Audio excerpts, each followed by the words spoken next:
everybody, and welcome back to G4G, Games for Gamers. Today we're taking a look at a game on Steam. It's a Torchlight-esque, Diablo-esque, really Path of Exile-esque game, an action RPG by the name of Grim Dawn. Visually, I would say this thing is similar to Diablo 2 and Path of Exile. It seems to be that kind of generation of graphics, and I actually did go from Grim to Dawn with this game. It sounds like I'm trying to muscle a joke in there to fit the title, but it's kind of true. But more on that in a little bit. So first, let's take a look at the options. You have the General tab with some things like tutorial tips, enemy levels, rollovers, quick self, display damage, classic targeting. However, there's no tooltip over here, so it doesn't really mention it. Locking the map rotations, item pickups, camera shakes, always show loot. Aha! Interesting. Yeah, that's nice to see because I was wondering about that. That's the Dawn part of this. But more on that.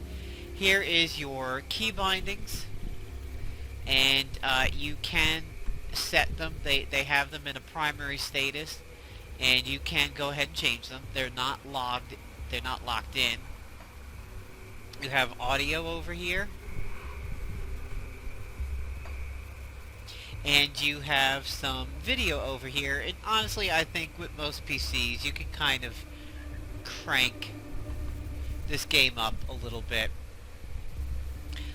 These things defaulted to off. I haven't really played with them, but most things are on fairly high over here, and it really seems like you can handle this game pretty easily.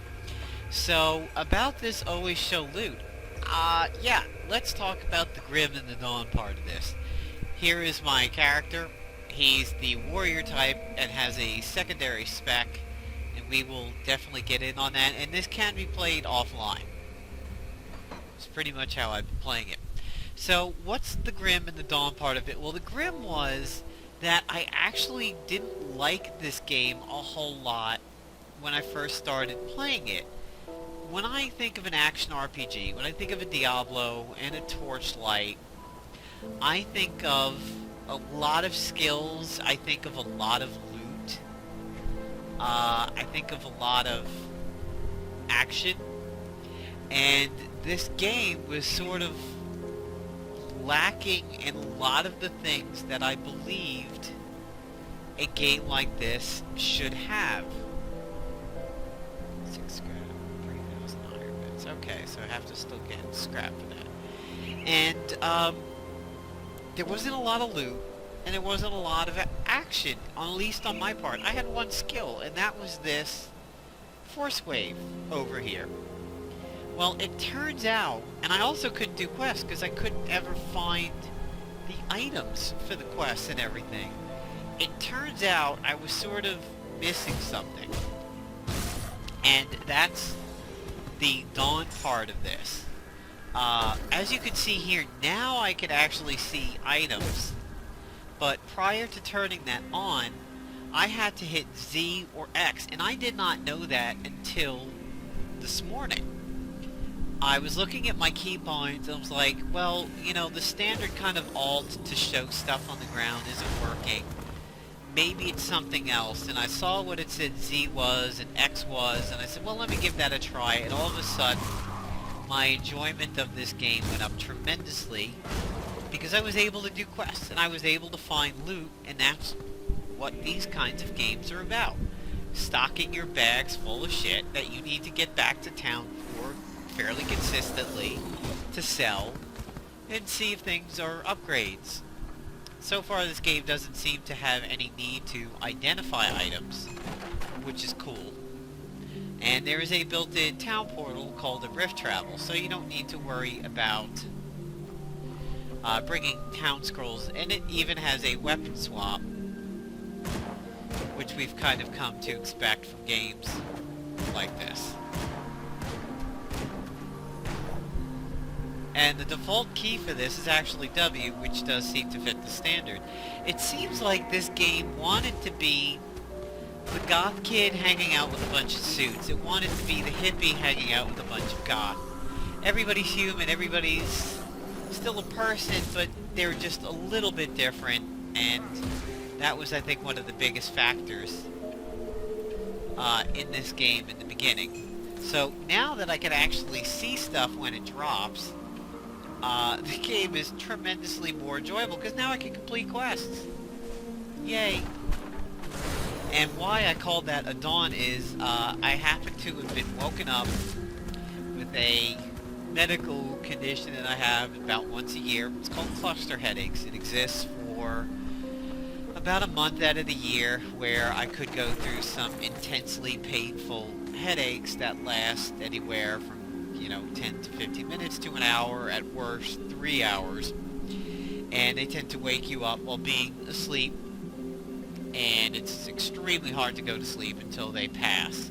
So I happen to have been woken up by a cluster, and it started to go away. I said, well, can't go to sleep yet. I'm going to distract myself.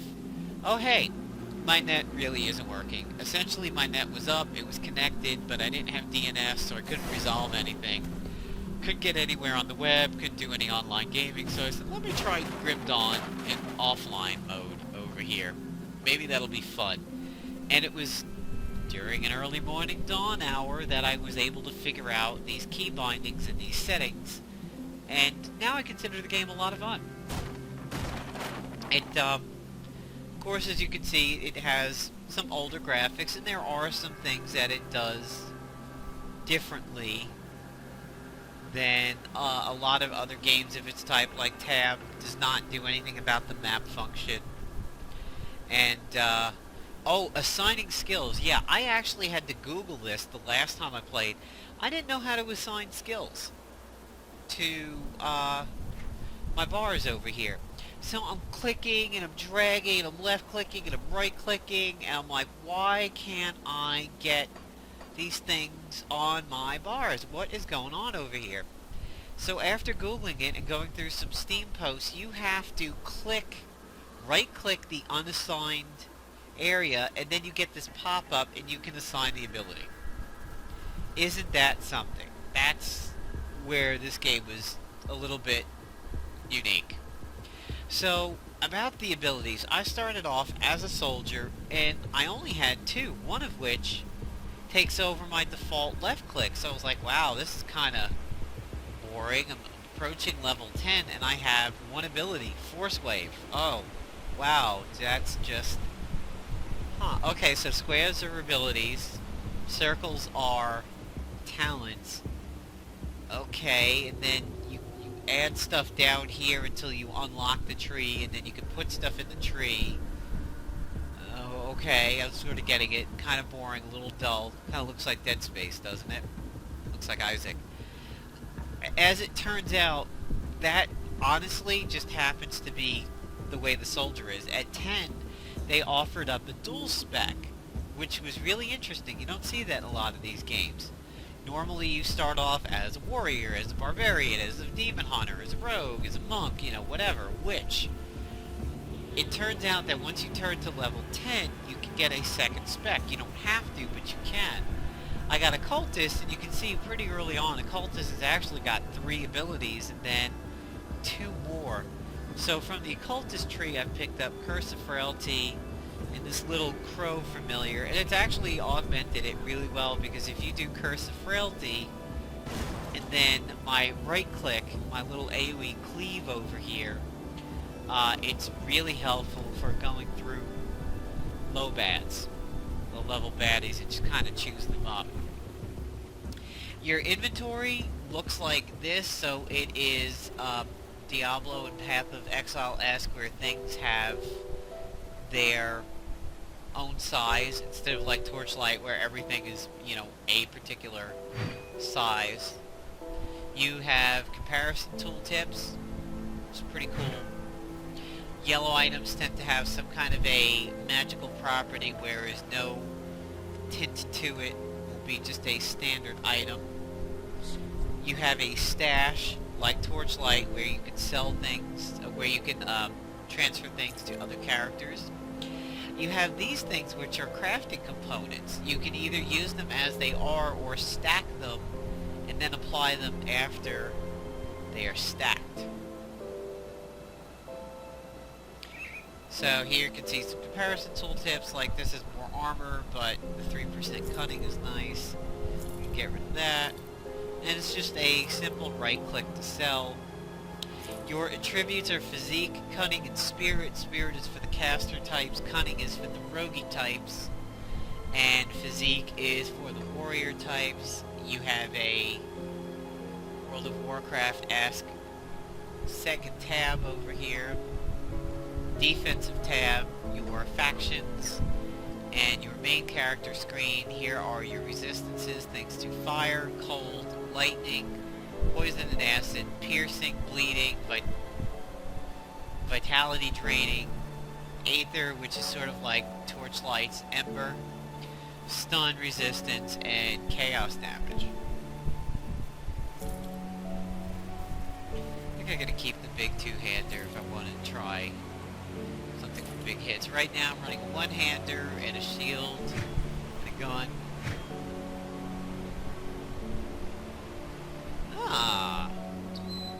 Less energy. Yeah, you know what? I will switch that out. So I'll show you what this vendor is like over here.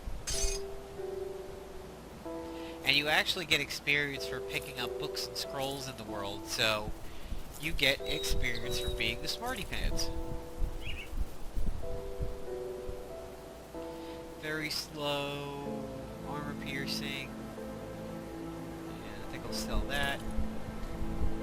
Keep that. No, actually sell that. Okay, so for the vendor, the armor tends to be somewhat cheap in terms of its iron cost. As you can see here, even, well, alright, this one happens to be expensive, but like this jacket is magical. 300, that's not too bad. Tomes are for the caster types. You have belts, pants, boots, gloves, double rings, and amulets. So, you know, fairly standard, then I'm not too sure what those slots are. The weapons, however, do tend to get expensive.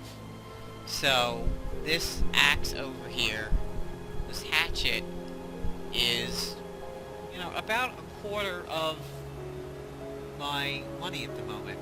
This one's not too bad at $8.76, but honestly, in the beginning, alright, 2004 for that, and my sell value of this is 9, so as you can see here, they do tend to rake you over the coals a little bit for the weapons. Armor tends not to be too bad. The rings and everything, I mean, that's very, very expensive. There's scrap, which you can use to repair the bridge. You have a quest for scrap. You have the crafting mats. You have the amulet slot. And then you have a buyback.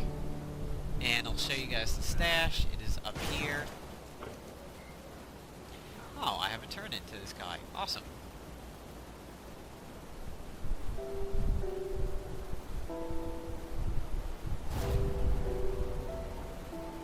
So there's your rep symbol.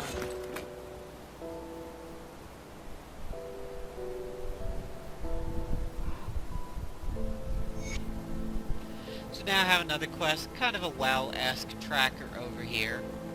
Stars on the map are points of interest. Here is your stash. You have a small stash where you can send things amongst your characters. A quest happened to give me this additional bag, which should be a fairly sizable expansion.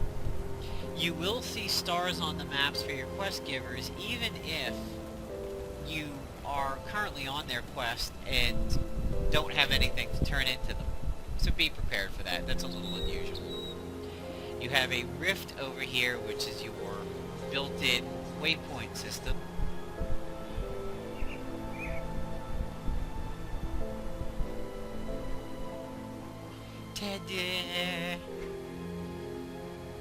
course, gray is the area that you've explored, but only for that session. Green is, and gray is an area where you've explored in the past but don't currently know of.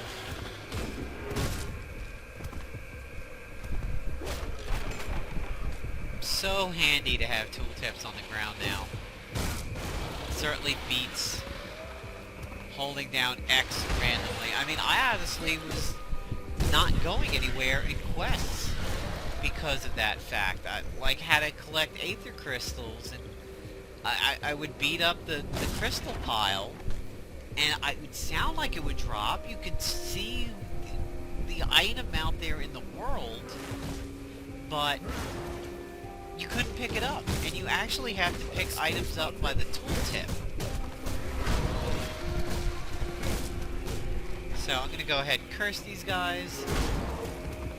And you see that one AoE was able to kind of blow them up. Although, honestly, at my level, these aren't low bads at this point. These are on-level mobs.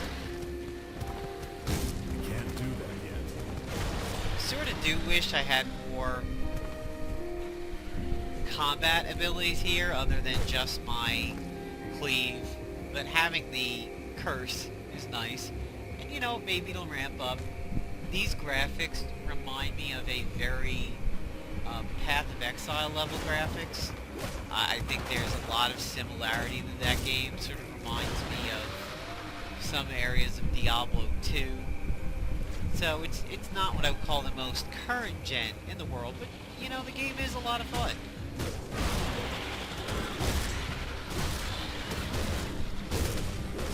Have these like Naga-esque characters over here. That skill's not ready. Energy usage seems pretty decent. I can't say there's ever been a time. Not ready. Come on, like debuff or something? Like what? I can't say that there's ever a time where I've been like, oh my god, I need energy, I need energy, I need energy. As for health, I've fought one boss so far that was considerably higher level than me, like 3 or 4 levels, and he was kind of tough, but what was cool is I was able to go around the corner, and once you get out of combat, you do regen pretty quickly. The music is nice and pleasant, you know it's there. It's not overwhelming and annoying. That skill's not ready. But at the same time, it's pleasant to have background. I honestly think sometimes that ability just doesn't fire. It almost makes me feel like my mouse's right click is going out, but I know it's not.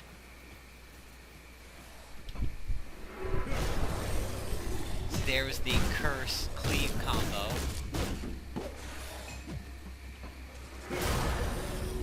Pretty solid combo. I like it, and having this little crow around, he does a little bit of damage to the side, doesn't really take a whole lot of damage. There was that time when I went around the corner from the boss and he was still attacking it, and you know, he surprisingly for a little bird did not get plowed, which was kind of cool. Oh, hey, I think this guy's a quest.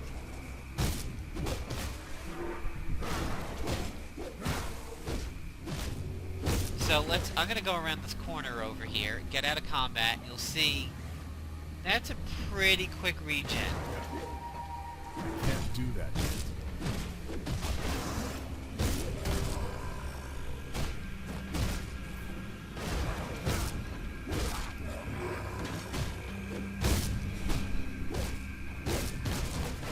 But I was able to show you guys kind of a boss fight. And look at all this loot. If I didn't have these tooltips on, if this happened earlier than this morning, I wouldn't have seen that. And if you... well, you can't turn them off, but if you try to pick it up at the item and not the tooltip, you can't pick it up. Like, if I saw that on the ground, it was all sparkly and everything, nothing I could do about it. Until I discovered about Z and X, and that made it infinitely more pleasurable, and now I considerably like this game. And here's the crystal pile. So I had a quest to beat these things up, and collect those aether crystals, and like I couldn't get them. I could see it on the ground. It looked like a little teal colored crystal sitting there on the ground. I'm like, hello? The quest asterisk, the star is here. It says I'm supposed to do stuff with this. Why can't I proceed on the quest? Are they not dropping the crystals? Like, what the hell is going on here? So, it's Grim Dawn. I'll put a link up in the description. And I think if you are a Marvel Heroes, Torchlight, Diablo, Path of Exile fan, I think you're going to like this game. It unfortunately had the bad luck of coming out at a time in which the Diablo 3 expansion had come out, so unless it was a money issue for you, I would think that Diablo 3 probably would have grabbed your time and your interest. But I think this game is certainly worth a shot, and if you're on Steam, and maybe it works in like Steam mode where you can sit back and play this on the TV or stream it. See, like, that's a little weird. It says I should be able to get... See that little gap over there? It says I should be able to get through. But I can't. Yeah, alright. It says there's some way through over here. Nothing's blown up. Oh, okay. Well, there you go. Haha, it did blow up. These guys are the Burning Dead. They don't take a lot of damage, but they tend to sit back in combat and try to peg you from afar, which does get a little annoying.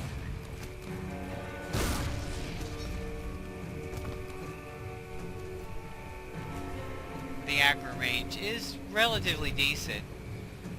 You know, if they're on screen, they're probably going to come after you.